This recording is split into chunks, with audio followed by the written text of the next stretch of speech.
Okay, we are live.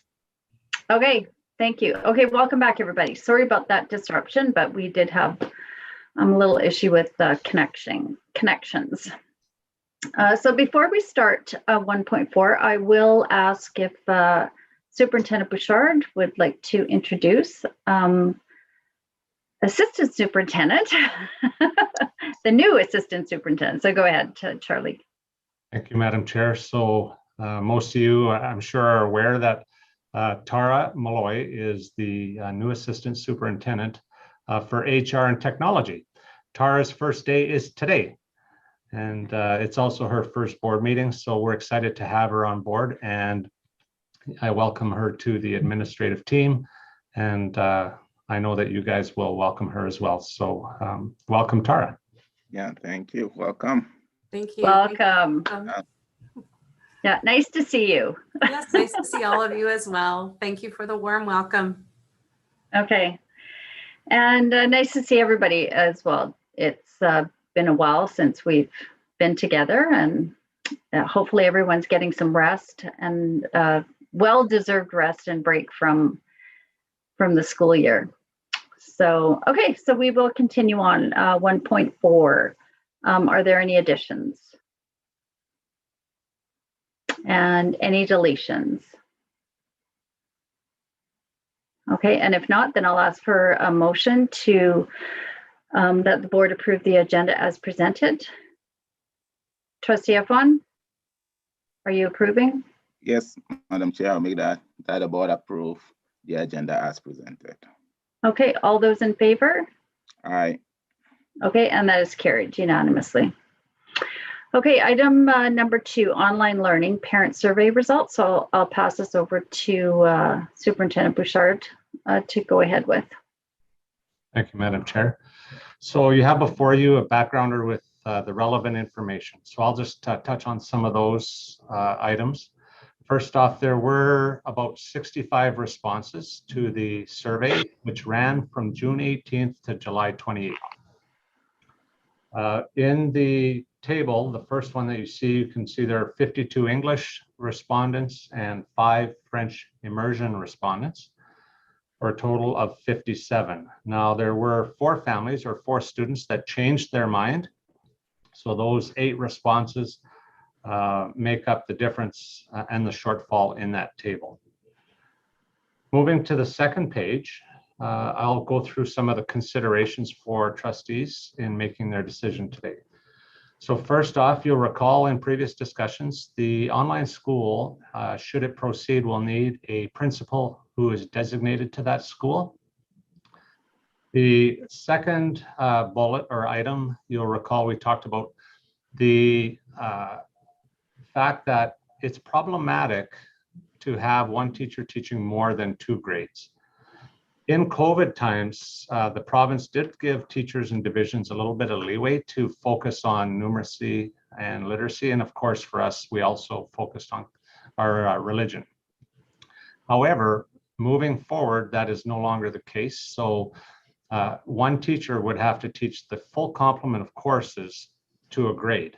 So to do that for more than 2 grades is problematic. So I'm putting that there as a consideration. And in the table below, the breakdown is by combined classes of 2 grades, just for that reason. What's interesting though is many of the teaching assignments are not a 1.0 FTE. So what I mean by that, if you look at the first row, you see kindergarten grade 1. There are 4 English students and 1 French. So if you did a combined of kindergarten grade 1, you'd have a full-time teacher teaching only 4 students.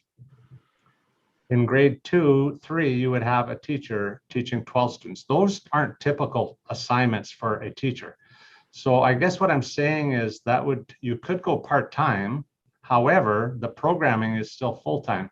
And those students do need to have that full equivalent and complement of hours. So that's a bit problematic that way. It would be fairly expensive for that reason.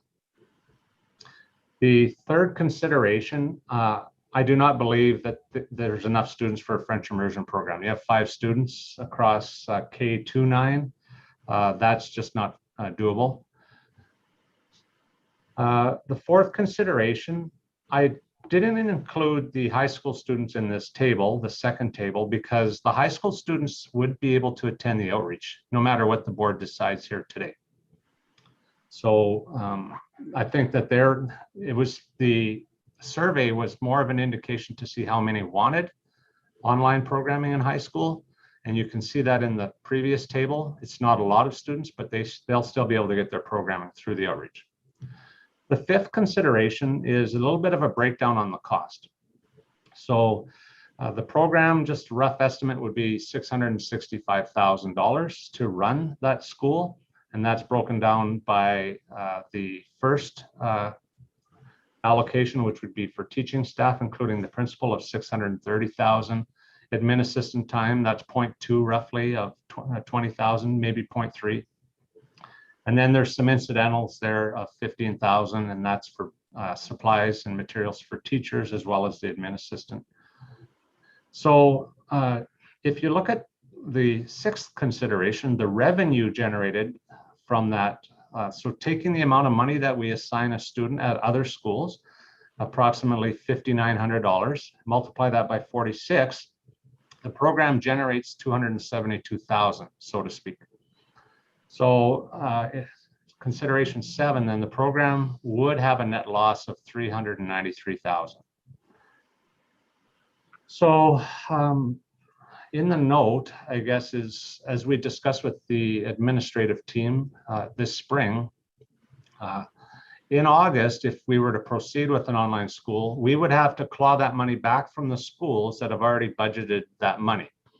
Administrators said they would rather do it that way than to staff and program the school with a possible unknown and a shortfall earlier in the year. So they chose to have it this way. So right now, there's no money that's come out of the schools.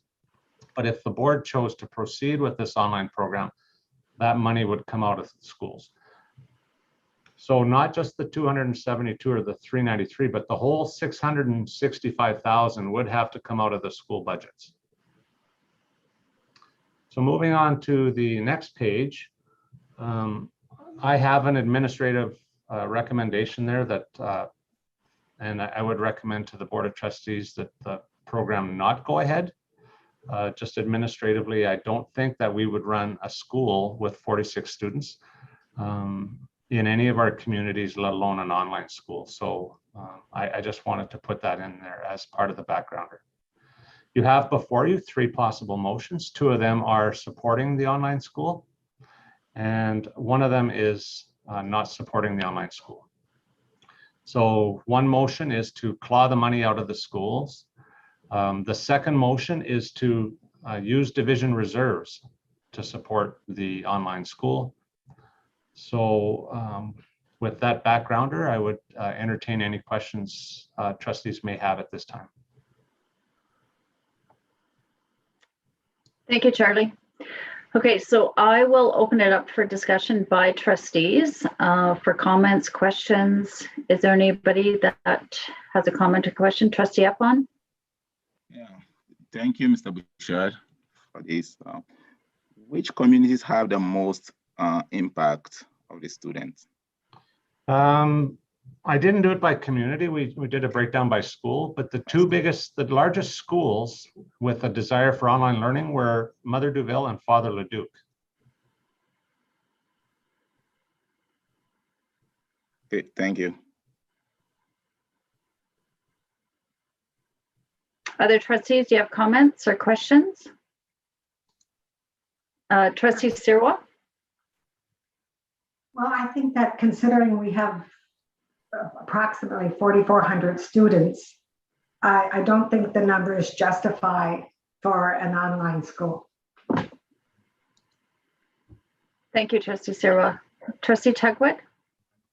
I was going to say similar with this number of students to only receive 65 responses is a very poor response. Obviously, it just isn't the interest. This won't affect if something happens as far as the pandemic and we go again with a lockdown in the school. That won't affect that, I don't think, right?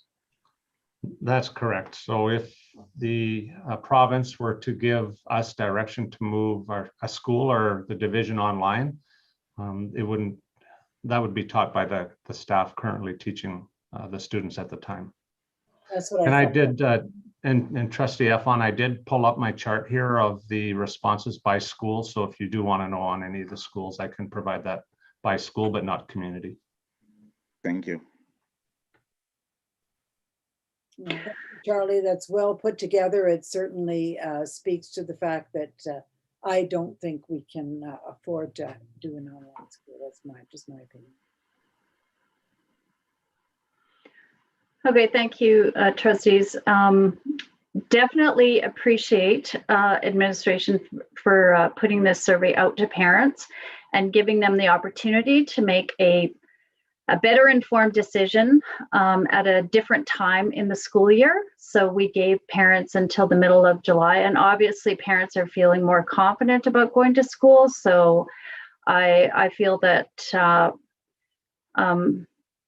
the same. I'm supportive of administration's recommendations. So again, I do appreciate the work that went into consulting with parents and families, and I just continue to feel that our families will feel more confident going into the fall. So with going back to school. So is there a trustee who's willing to make the motion that Trustee Tugwood? I'd like to make the motion that the board does not proceed with an online school for the 2021-2022 school year. Okay. And any comments or questions? Okay, I'll call the question. All those in favor? Aye. Okay, that is carried unanimously. Okay, thank you very much. So we have one other item on our agenda, Okay. So, and I'll I'm sorry. ask Trustee Eflon to call us into in camera. Okay. And just the superintendent invited to stay. Is that correct? yes, please. Okay, go ahead, Henry, Yeah. with that So, motion. so as per policy 7, 5.6, I would like to call us into in camera and only the superintendent states, please. So Madam Chair, if I could just ask for